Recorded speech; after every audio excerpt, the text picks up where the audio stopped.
Railway group D exam में दो बड़ा बदलाव किया गया है जो कि इस वीडियो में हम आपको बताने वाले हैं। तो अगर आप भी रेलवे ग्रुप डी भर्ती के लिए फॉर्म अप्लाई किए थे तो रेलवे ग्रुप डी भर्ती में यहाँ पर दो बड़ा बदलाव किया गया है जो कि सभी बच्चों को जानना यहाँ पर बहुत ही ज़्यादा जरूरी है। सबसे पहला बदलाव हम आपको ये बता देते हैं कि रेलवे ग्रुप डी में जो आपका एग्ज़ाम डेट था, ठीक है, रेलवे ग्रुप डी का जो एग्ज़ाम डेट था उसे चेंज कर दिया गया है। ठीक है, एग्ज़ाम डेट पहले वायरल कैलेंडर के हिसाब से आपको जो एग्ज़ाम डेट देखने को मिलता था वो आपका क्या था, मई से जून, क्या था, मई से जून।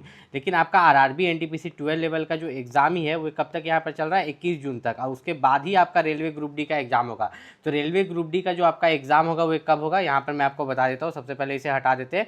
देखिए, रेलवे ग्रुप डी का जो आपको एग्ज़ाम देखने को मिलेगा वो आपको जुलाई से लेकर अगस्त के बीच में यहाँ पर देखने को मिलेगा। तो यहाँ पर 2 मंथ क्यों लिया गया है, जुलाई भी लिया गया है, अगस्त भी लिया गया है, क्योंकि रेलवे ग्रुप डी में भले वैकेंसी आपका 21,997 है, ठीक है, 21,000 के आसपास वैकेंसी है, लेकिन बच्चे जो फॉर्म अप्लाई किए हैं लाखों में किए, इसलिए इसका जो एग्ज़ाम चलेगा 2 महीना चलेगा, जुलाई से लेके अगस्त तक। तो जितने भी बच्चे रेलवे ग्रुप डी में फॉर्म अप्लाई किए हैं तो इस चीज़ को यहाँ पर जान जाए। दूसरा बदलाव बताने से पहले मैं आपको एक चीज़ यहाँ पर बता देता हूँ कि अगर आप रेलवे ग्रुप डी की तैयारी कर रहे हैं तो रेलवे ग्रुप डी के लिए यहाँ पर आप देखिएगा जनरल साइंस एक सब्जेक्ट होता है। ठीक है, जनरल साइंस से ही आपके जो है शायद 25 क्वेश्चंस पूछे जाते हैं। ठीक, तो इस पर आपको ध्यान देना है। इसके लिए जो बेस्ट बुक है उसका लिंक मैंने इस वीडियो के डिस्क्रिप्शन में डाल दिया। उसके अलावा अगर हम यहाँ पर बात करें दूसरा बदलाव के बारे में, आपको इनिशियल पे को बेसिक पे भी बोलते हैं। ठीक है, रेलवे में इसको बेसिक पे भी बोलते हैं, जो कि आपका 18,000 है। ठीक है, और ये किसके हिसाब से, 7वां वेतन के हिसाब से। ठीक है, 7th पे कमीशन के हिसाब से आपका इनिशियल पे 18,000 है, जिस पर आपका डीए हुए जुड़ के जो सैलरी बनता है वो लगभग आपका 35,000 बनता है। ठीक, ध्यान से समझिएगा। अगर आपका 8वां वेतन लागू होकर आपको सैलरी मिलता है तो जो आपका सैलरी बनेगा वो लगभग आपको 45,000 के आसपास बनेगा। कितना, 45,000 के आसपास जो है आपका यहाँ पर सैलरी बनेगा। इस चीज़ का यहाँ पर खास ख्याल रखिएगा। अब थोड़ा सा नीचे हम लोग यहाँ पर चले तो यहाँ पर एक चीज़ और बोला गया है कि रेलवे ग्रुप डी में जितने भी बच्चे यहाँ पर फॉर्म अप्लाई किए थे तो फॉर्म अप्लाई करते समय उनके पास जो है सेंट्रल लेवल कास्ट सर्टिफिकेट नहीं था, और किसी के पास तो ओबीसी एससी एसटी ईडब्ल्यूएस का कास्ट सर्टिफिकेट था ही नहीं। तो उनके लिए यहाँ पर साफ साफ बोला गया है कि अगर फॉर्म भरते वक्त आप रिजर्व कैटेगरी से बिलोंग करते हो, ओबीसी एससी एसटी और ईडब्ल्यूएस, उस समय आपके पास सेंट्रल लेवल कास्ट सर्टिफिकेट नहीं था या आपने कास्ट सर्टिफिकेट नहीं बनवाया था, तो आप यहाँ पर बनवा के अपना रख सकते हैं ताकि आगे चल के दिक्कत ना हो। लेकिन नियम के अनुसार तो यही था कि अगर फॉर्म अप्लाई के लास्ट डेट से पहले नहीं बनाया तो आगे चल के आपको डॉक्यूमेंट वेरिफिकेशन में जो है रिजेक्ट कर दिया जाएगा। और ये जो फॉर्म फीस रिफंड के बारे में आप देख रहे हो ना, आप एग्जाम में एक बार अपीयर हो जाओ, सीबीटी एग्जाम जो होता है कंप्यूटर बेस्ड टेस्ट, उसमें आप पास करो या फेल करो, आपका फॉर्म फीस जो 500 रुपया दिया होगा उसको 400 रिफंड मिल जाएगा, जो 250 दिया होगा पूरा 250 ही यहाँ पर जो है रिफंड मिल जाता है। इसका आपको चिंता करने की जरूरत नहीं है। अगर हम लोग यहाँ पर थोड़ा सा नीचे और चले तो मैं आपको एक चीज़ यहाँ पर बता देता हूँ। रेलवे ग्रुप डी का अगर एग्जाम आप यहाँ पर देने वाले हैं तो देखिए मैंने यहाँ पर लिखा है मुंबई। तो रेलवे ग्रुप डी में क्या है, एक और चीज़ है वेटिंग लिस्ट। ठीक है, यहाँ ध्यान से समझिएगा, वेटिंग लिस्ट। मान लीजिए कि कट ऑफ गया 80 और आप लाए 78, आप लाए 75, तो आप तो कट ऑफ से कम ला रहे हैं ना, 2 नंबर 5 नंबर कम ला रहे हैं, तो आपको वेटिंग लिस्ट में रखा जाएगा। आगे चल के कोई बच्चा जॉब छोड़ते जाता है तो उसकी जगह आपको ले लिया जाएगा। जैसे कि 2018-19 में जो रेलवे ग्रुप डी का वैकेंसी निकला था तो उसका वेटिंग लिस्ट अभी 2026 में क्लियर मतलब लिया गया है बहुत बच्चे को, मुंबई जोन से। कौन जोन से, मुंबई जोन से। मुंबई जोन का वेबसाइट खोल के आप ये चीज़ जाके देख भी सकते हो, वहाँ पर प्रूफ आपको दिखाई देगा। अगर हम लोग थोड़ा सा नीचे चले तो आपको एक चीज़ मैं यहाँ पर क्लियर कर देता हूँ कि आपको जो ये वैकेंसी है, ठीक है, रेलवे ग्रुप डी में जो वैकेंसी है 22,000 के आसपास वैकेंसी है। ठीक, ये जो 22,000 के आसपास वैकेंसी है तो क्या पूरा जो 22,000 में बच्चा जो अप्लाई किया है, ये तो बच्चा लाखों में अप्लाई किया है, तो क्या सभी बच्चा फिजिकल तक जाएगा? नहीं, सभी बच्चा फिजिकल तक यहाँ पर नहीं जाता है। बहुत कम बच्चा यहाँ पर फिजिकल तक पहुँचता है, और डीवी तक तो और भी बहुत कम बच्चा पहुँचता है। तो देखिए मान लीजिए कि आपका जो है वैकेंसी कितना है, 22,000, और डॉक्यूमेंट वेरिफिकेशन में बच्चा पहुंचा 30 से 40,000, तो क्या पूरा 30 से 40,000 बच्चा को यहाँ पर ले लेगा? नहीं, वो 22,000 बच्चा को यहाँ पर लेगा। इसके लिए क्या करता है, कट ऑफ को हाई कर देता है। चलिए इस चीज़ को हम यहाँ पर समझते हैं। देखिए मेनली जो है 100 मार्क्स का एग्जाम आपका हो रहा है, 100 क्वेश्चन है।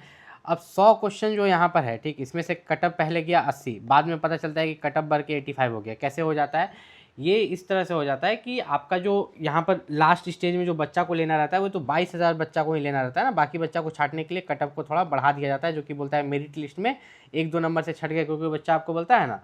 अब रेलवे ग्रुप डी में देखिए मैं आपको एक चीज़ क्लियर कर दूं, जनरल साइंस में जैसे ये 25 क्वेश्चन है, इसके लिए सबसे बेस्ट बुक होता है स्पीडी पब्लिकेशन का। अगर इससे जो बच्चा करके जाता है 25 में 20 क्वेश्चन तो वह आराम से बना लेता है। मैथ्स रीजनिंग के लिए जो सबसे बेस्ट बुक होता है वह आपका होता है किरण पब्लिकेशन का। किसका? किरण। मतलब जो बच्चे हमेशा से पढ़ते आ रहे हैं, ठीक है, इसी बुक से पढ़ के वो लोग एग्जाम निकाल रहे हैं। इसी बुक को 2 बार पढ़ लेते हैं, किसी दूसरा पब्लिकेशन का खरीदने की जरूरत नहीं है। इसी बुक को आप 2 बार पढ़ लो। ऐसा नहीं कि प्रचार कर रहे हैं, क्या हम कोई फोटो दिखा रहे हैं, कुछ भी दिखा रहे हैं, नहीं।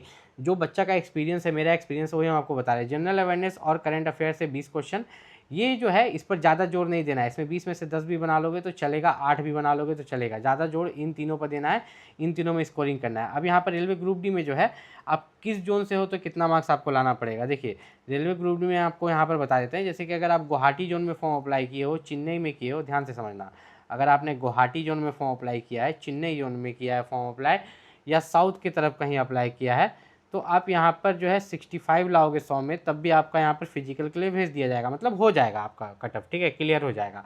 लेकिन अगर आप यहाँ पर अदर जोन से हो, जैसे कि आपका कोलकाता जोन हो गया, सिकंदराबाद जोन हो गया, पटना जोन हो गया, रांची जोन हो गया, ठीक है, तो इन सब जोन से जो है आपको 75 लाना होगा। 100 में से कितना, 75। अब मुंबई जोन भी आता है, मुंबई जोन इसी में आ जाता है, ठीक है, आपका गुवाहाटी वाला में आ जाता है। क्यों?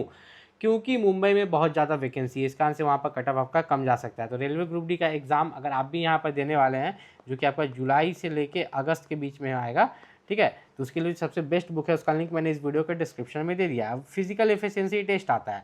फिजिकल एफिशिएंसी टेस्ट में बोला जाता है कि 3 गुना बच्चों को बुलाया जाएगा। जैसे आपका 22,000 वैकेंसी है, ठीक है, तो 3 गुना बच्चा आपका कितना हो गया, यहाँ पर 3 गुना बच्चा आपका हो गया 66,000, ठीक है, 66,000 बच्चा को जो है आपका फिजिकल के लिए बुलाया जाएगा। तो इस 66,000 बच्चा में आपको यहाँ पर आना है।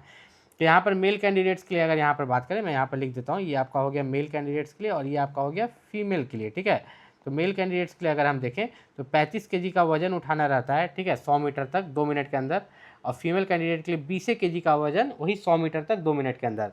मेल कैंडिडेट को, लड़का लोग को जो रनिंग है 1000 मीटर का 4 मिनट 15 सेकंड में, फीमेल के लिए भी 1000 मीटर का रनिंग है लेकिन 5 मिनट 40 सेकंड में। तो अगर आप भी रेलवे ग्रुप डी एग्जाम का जितने भी बच्चे वेट कर रहे हैं, तो यहाँ पर एक चीज़ याद रखिएगा, रेलवे ग्रुप डी में सबसे ज़्यादा मैटर करता है कि आप मॉक टेस्ट कितना देते हैं। जितना ज़्यादा मॉक टेस्ट लगाइएगा उतना ज़्यादा आपका सिलेक्शन का चांसेस बढ़ेगा। तो अगर आप भी रेलवे ग्रुप डी की तैयारी कर रहे हैं तो किसी भी ऐप से आप मॉक टेस्ट लगाइए, कोशिश कीजिए आप टेक्स्ट बुक से लगाइए, क्योंकि टेक्स्ट बुक जो है देखिएगा हर एक बच्चा टेक्स्ट बुक से ही लगाता है, क्योंकि उसमें सॉल्व किया हुआ क्वेश्चन जो है रिपीट हो जाता है। देखिए ना ही मैं आपको कोई कूपन कोड दे रहा हूँ, ना ही मैं कोई उसका प्रचार कर रहा हूँ, मैं पर्सनल एक्सपीरियंस बता रहा हूँ कि टेक्स्ट बुक काफ़ी अच्छा है अगर आप रेलवे ग्रुप डी की तैयारी कर रहे हैं।